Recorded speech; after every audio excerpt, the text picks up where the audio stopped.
tell you about a young man I met who was a superb opportunity seeker and saw it at every turn. Bill and I went to meet a client about an hour and a half from our house, quite a drive.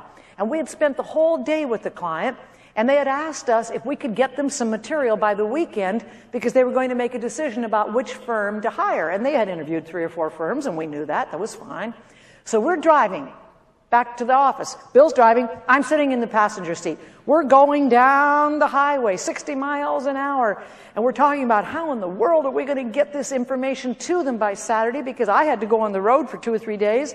And we said, well, all right, what we're going to have to do is Friday night, stay up very late, finish the material, and get up Saturday morning on our day off and drive it over ourselves, which we'd rather not do.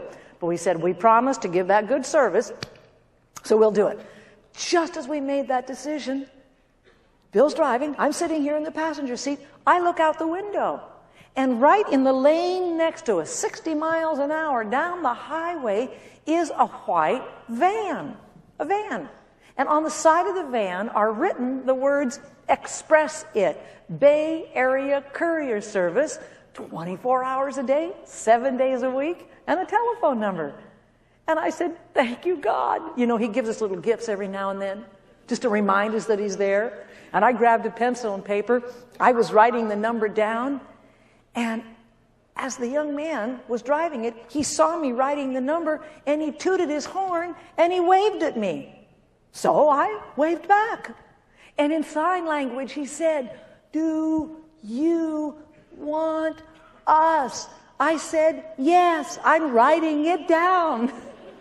And at 60 miles an hour, he rolls down his window and he's going to hand me a brochure.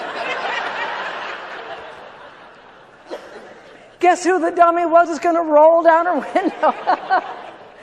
Bill said, don't do that, Sheila. I said, okay, all right. I said to him, it's okay, I will call you. He said, okay, toots his horn, off he goes. We signed up for their service that very day, and as the lady that was talking to me, I said, if I gave you the number of a van, because as he drove away, I wrote the ID number down that was on the bumper, and I said, if I gave you that number, could you tell me who was driving? And she said, sure, so she told me the name, and I said, I got to tell you something. How old is that kid? She said, oh, I don't know, maybe 19, 20. I said, let me tell you, you give that kid a raise. What an incredible kid. He really understands opportunity.